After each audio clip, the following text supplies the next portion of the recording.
Hello, friends and loved ones. I'm so happy to be with you today. It's a special time of year for me. This is a rather odd time of the year for me. This is the 2-year anniversary of the accident and losing my mother and niece and my severe traumatic brain injury. And so as the heaviness is here, I'd like to be with you all and take you on a fun detour and talk about sobriety and how much it's affected me. I'm now 2 years sober, and I want to really stress how much food is a drug as well. And now that I've had 2 years of sobriety from my addiction to food, from alcohol, from an opiate that I was prescribed from a surgery I had about 9 years ago, all of those things I took. And now I see, I took them to feel better. For 9 years, I consumed because I was in a relationship that was not right. I was not happy. It was the wrong person. And I couldn't leave. And so what I did was I consumed to keep myself company and to try to see if maybe it could be okay. I was also going through the second hardest time of my life with an immediate family member, not my mother or father, but an immediate family member who is an addict. And I know that a lot of people say, I've heard it said before, and I've said it to myself at the time, I am not as bad as I'm not as bad as of an alcoholic as my mom, hypothetically, or I'm not as bad as my sister. You may not be as bad as the alcoholic or the addict in your family, but that doesn't mean that you don't have a relationship with a substance or you overly rely on it. A lot of times your loved ones are maybe scared to talk to you about it, or your bonded, trusted loved ones may be afraid to bring it up to you. So I just mean that you can't really compare or gauge your relying on a substance based on the other addict in your family or something like that. So I wasn't a 6-pack a day person, but I drank socially with my best friend at the time. We drank, and if I had a long show at a bar, I drank. And if I had a hard day, I would reward myself with a beer or with wine. And I know those things are normal for a lot of people, and I don't mean to stress my situation on you. I just know for me, I did not realize how much of a relationship I had with alcohol, with food, and at the time, those years with the opiate. The doctors tell you after brain rehabilitation to not consume alcohol for the next 6 weeks. I don't consume caffeine. And I remember thinking to myself after a brain rehabilitation hospital, yeah, I'll do this for a few weeks and then, I'll have some wine at a show. And after that, after I was out of hospital, my community was amazing and incredible. And I felt so supported and loved. I was so supported and loved, and I was so grateful.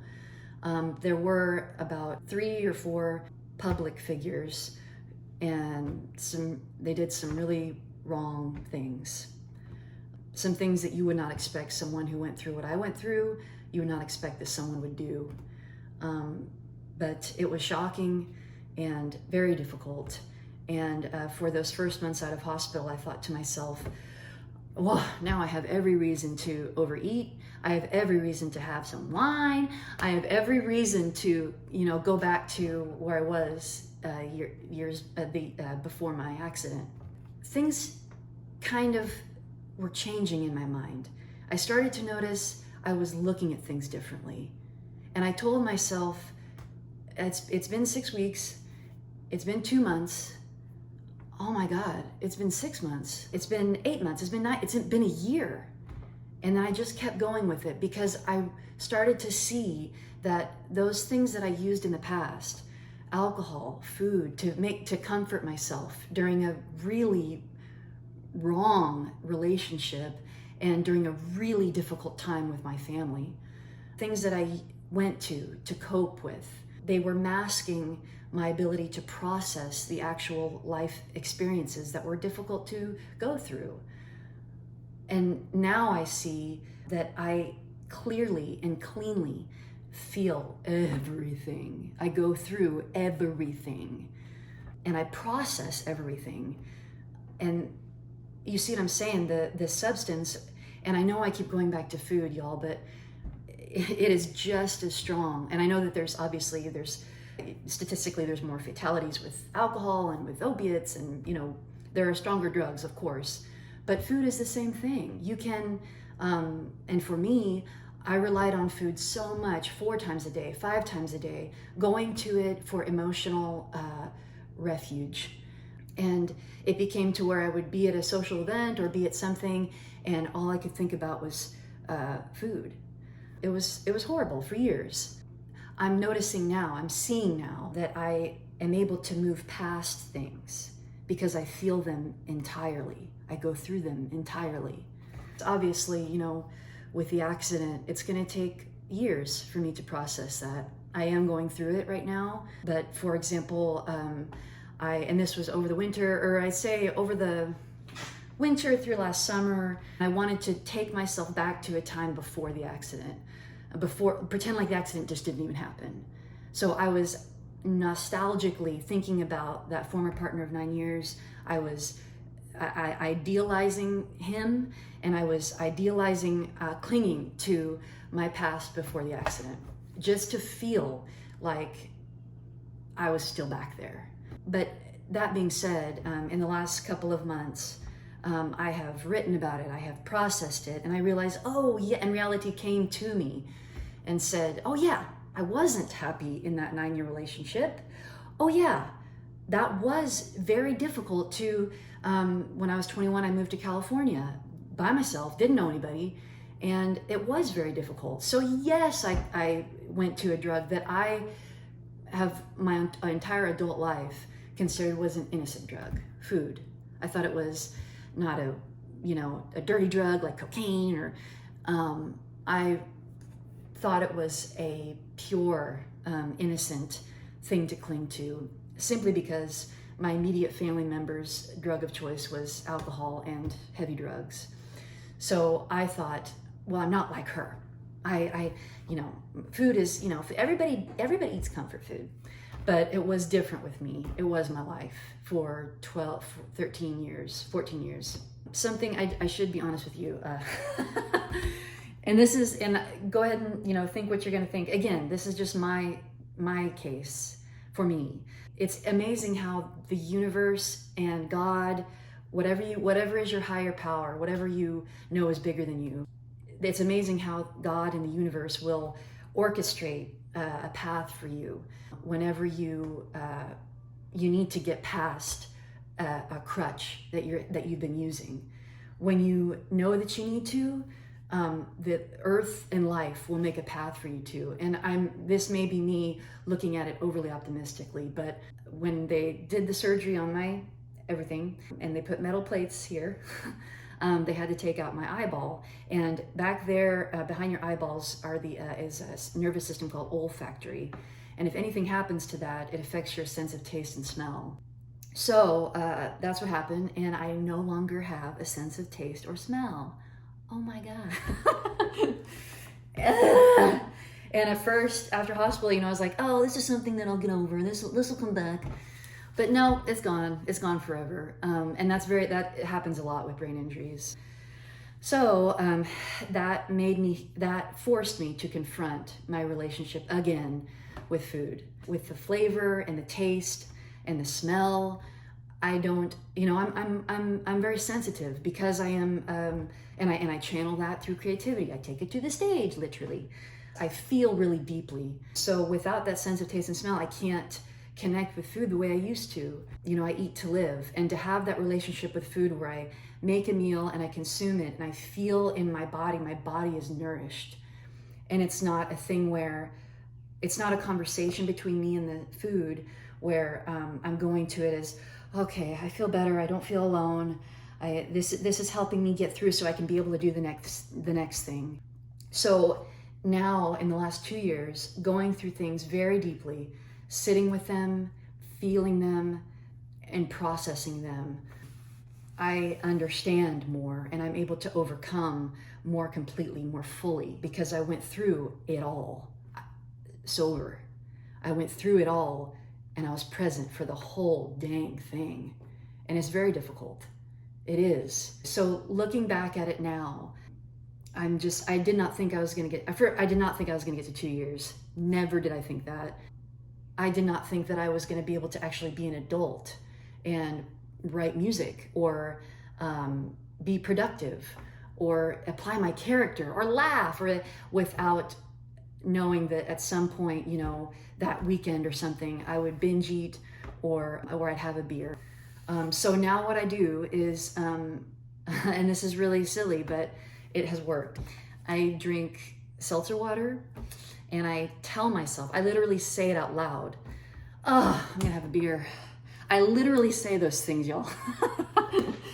And I'll write it, I'll say the word beer. I treat it as if I'm about to have, you know, an adult beverage, but really it's just seltzer water. But I sit down and it tricks my emotions to thinking that I am rewarding myself. This is just seltzer water. It's not changing the chemistry in my brain. I'm still processing things. I'm still feeling things. I'm still thinking cognizantly. It's not halting the evolution of my thought processes, which that's essentially what substance does. And I'm sorry, I know so many people smoke weed. I know that.